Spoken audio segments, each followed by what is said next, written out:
Investors and traders, welcome to the channel. Today is 23rd of May 2024. Hope everyone is having a great day. We'll be taking a look at the key US markets in this video. As always, this video is for educational purposes only and is not a financial advice. And what a day it has been in the markets. The equity indices were sharply lower today, so we'll be taking a look at that. But that shouldn't come as too much of a surprise because if we look at our timing model that we have been following on the channel for quite some time, we were expecting some timing to come in from 24th of May to 29th of May. So the way it works with timing is that we have to give it 2 to 3 trading days on either side. So we are in that cycle. Initially, when we began to look at this timing, we had a timing come in on the 1st to 2nd to 4th of April, and we saw a move lower, and then further timing was telling us that this period in which we're expecting the correction to continue could actually last till the end of May. And if the second half of the May tended to be strong, there was a chance that either the correction might not be that deep, or the correction might have been over, or we might have seen a good low. And so the 19th of April turned out to be a pretty good low in quite a lot of the indices, and we have seen a move higher. But we are now in this timing window, and we'll see how the price action will follow up over the course of next few trading days, and tomorrow being a Friday. If there is a follow through to the selling, then it could move to the next week. But the next week there is also a holiday next Monday for the US markets, and next week is going to be a shorter week as well. So it'll be interesting to see, but we were kind of expecting some sort of a pullback to come in for a few days in the market. Okay, so we'll quickly take a look at the FinWiz website. It's just a quick summary, just for reference, and we can see that the Dow was down by 1.53%. NASDAQ was actually the stronger of all of them and was down only 0.39%.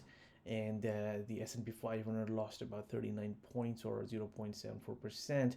And the Russell 2000 lost 1.64%. Now, these are all within the parameters that we had identified at the beginning of the week with regards to the the standard deviation, standard deviation levels, plus 1 and plus 2 standard deviation levels for the weekly basis. So the market movement has actually been within those parameters thus far. Okay, so what we'll do now is we will start by taking a look at the chart of gold. So the daily chart of gold, and I just wanted to discuss gold here because gold has been a little bit interesting because the sell-off in gold actually started on the 22nd of May, and now today we see the equity indices also fall into a sell-off after the earnings came out from NVIDIA, and NVIDIA was probably the only stock which was really doing very well and in green. So this is interesting to see that actually the kind of price action that we are looking at in gold at the moment is where the support levels are. So if we just look at yesterday, we were watching for this 38.2% retracement, but of course these levels have been broken to the downside today. So let's see where we are now. So just drawing this. And in fact, it's just broken below the 61.8% retracement as well, and it's moving towards the 78.6% retracement. So maybe we can actually get a move lower towards this 22.75. It's something that we were really watching for, because that was gonna be the 38.2% retracement of this move from February to the highs that we hadn't seen, and even the new high coming in from the 20th of May, kind of a double top formation here.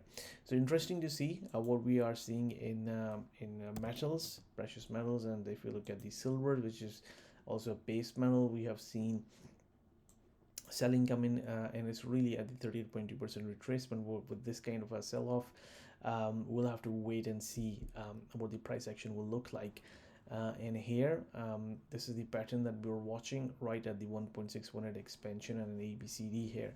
So not totally unexpected for a pullback to happen, but the key is really is 38.2% retracement. Otherwise, it could pull back right into its 20 period moving average as well. Let's take a look at the dollar index. So normally we take a look at the dollar first, but this time I just wanted to emphasize on the chart of gold or the metals to see that actually in gold we started a pretty decent sell-off yesterday, and actually continued, and we also saw pullback come in the equity markets as well, although our equity markets were pretty extended if you look at the standard deviation levels. Okay, so here what we have seen is a continued strength in the US dollar. Ever since it found support from the 200-day moving average, it has retraced and right into the 20 period moving average. And towards the end of the day, some selling came into the US dollar, and as the dollar was stronger, it had an impact on metals, it had an impact on stock indices as well. So this is interesting, really right at the 20 period moving average, which could actually also act as a resistance. So we'll just be watching this one. And if we just take a retracement from these highs to the lows, and let me actually draw the 38.2% retracement, and it's right at the 38.2% retracement as well. So I think next trading day is going to be really interesting from a price action perspective to watch what's going to happen with the dollar, whether it's going to break above the 20 period moving average, break above the 38.2% retracement. Then the chances are it's going to go higher, tackle these highs coming in around 105.60. And if we take a look at the treasury yields, the yields actually also rose. So it's shorter term, look at this continued strength in the 2-year treasury note. This just tells us that there is the expectation for the Federal Reserve to embark on its program of lowering the interest rates. It might be further away, and the market participants and the bond markets and the note markets are telling us that. So although we have this possibly this head and shoulder pattern formation, and also this the pattern formation calls for the rates as low as 3.9%. We have seen over the course of since the middle of May strength coming in the yields. So the yields are actually rising, and they're rising sharper compared to the longer end of the curve. So we'll just have a look at the long bond feature as well. So this one is approaching the 5% level, and whenever it approaches the 5% level, it's a pretty significant level to watch. So pretty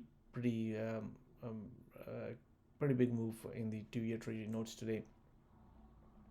Long end of the curve, we take a look at the long bond futures.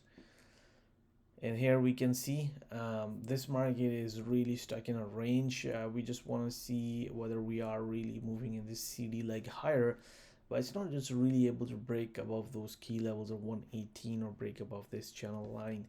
So just stuck in a range, and we have seen the price move lower, the yields moving higher, in other words.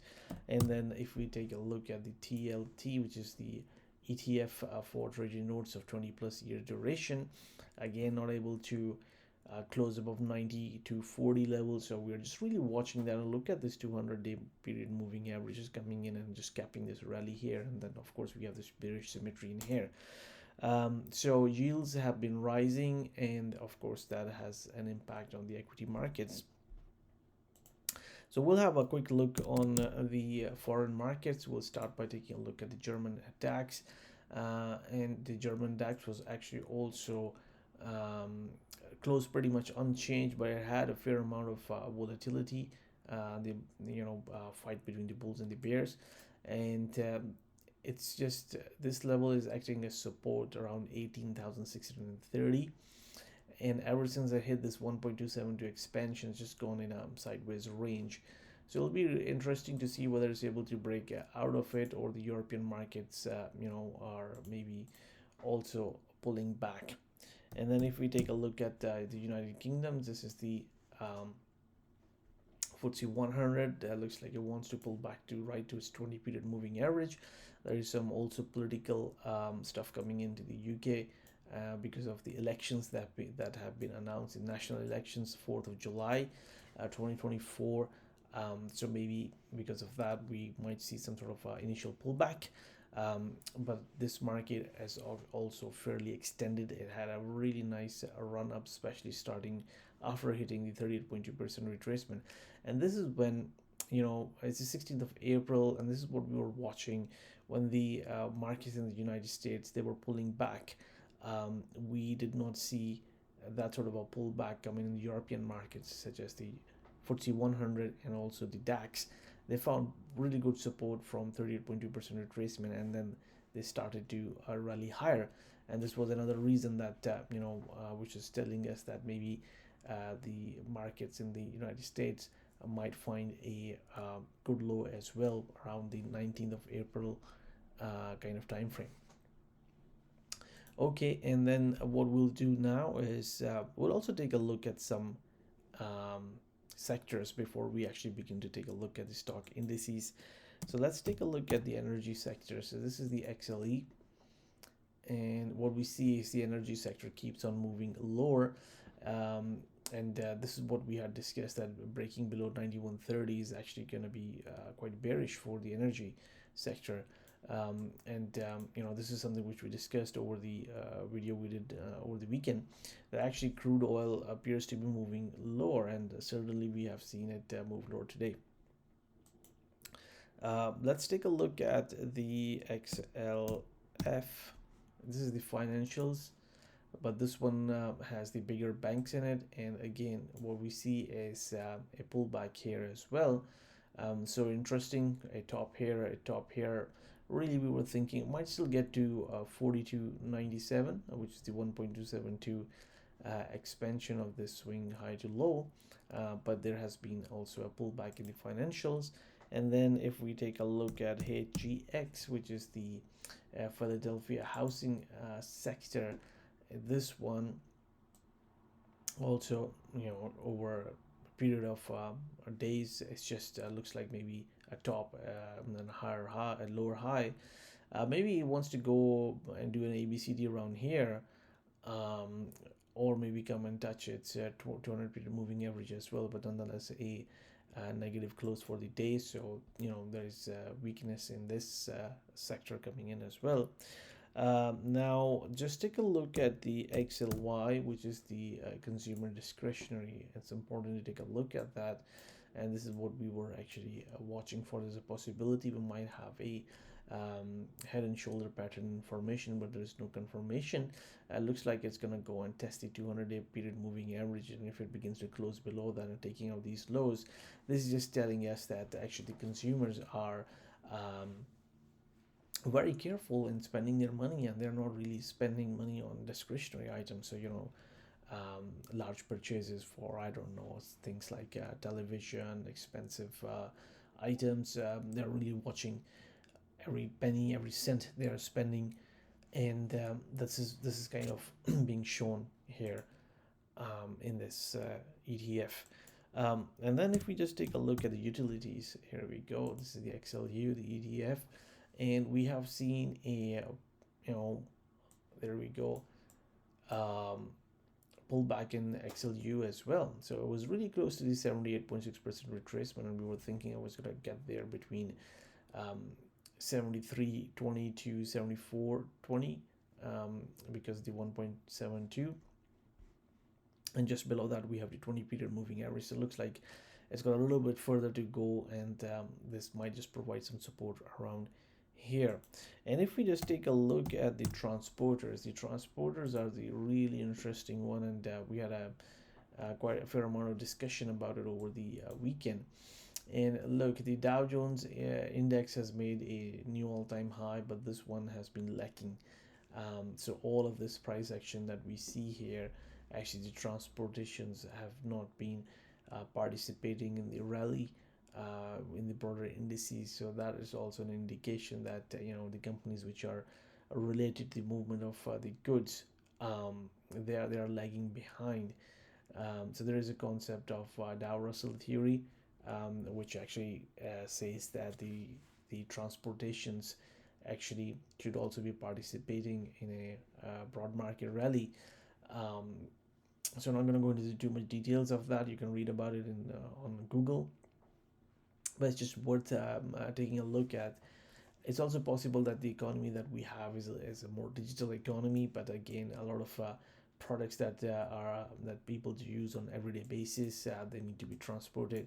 So really interesting, and all of this is really sensitive to the interest rates movement, of course. Now we'll have start taking a look at the broader indices. We'll start by taking a look at the S&P 500, and here S&P 500 pretty much reached the 1.272 expansion. Now we have the timing per our model. Although timing is done on the Dow Jones index, because we have a lot of history for the Dow Jones. Um, when the price meets time, the pattern is complete. So what I mean is that we are also hitting some of these key levels on the price axis as well that we were watching for. So we have seen a fair amount of sell-off come in here. Interesting thing to note is this. Look at this trend line. So we take the October 2023 lows and we join it with the April lows, and we have all this space here. So there's a possibility this market could pull back a little bit further, and there's a lot of space from this line to actually the bottom of 19th of April low, and it'll still be in an uptrend and can come and retest this. So maybe this was just still a part of a correction. That's possible. So we'll be watching for this region. I'm not putting any Fibonacci ratios out for right now in terms of possible support, but looks like a good candidate would be about 5200, which is the 20 period moving average, but also where the market closed pretty much right here is actually also a structural support coming in this previous point D that we were watching. Here we go. So also really interesting, and it'll be very interesting to see how the price action will be Friday. And if we just take a look at the SPY hit the 1.272 exactly. There we go. And then let's take a look at the futures. So we've already discussed this. There is a bit of a disconnect between the futures and the actual cash indices. And the futures were kind of hovering around the previous highs, and today it actually made a new high on the future, but not reaching the 1.272, which we have seen on the cash, such as the SPY and the S&P 500 SPX index. So maybe it also pulls back a little bit further right into the 20 period moving average, but it closed below, well below in this candle of 1st of April. So yeah, interesting to watch this one. And now let's take a look at the NDX, the cash index. Here we go. So this is daily chart of NDX, and here this one hit exactly the 1.272, and these are the key levels, and we have the timing and pulled back. Not surprising, to be honest. This is something which we were watching for. That something like this could happen. And here we have the 20 period moving average right at the 38.2% retracement. So maybe it's possible it pulls back a little bit further, and then we have this support from a structure. So maybe there's a little bit further room for a pullback. And then let's take a look at the futures. This is the NQ. NQ came very close to the 1.272, but it missed it. Well, actually it missed it by about 100 points, but NASDAQ can move a lot.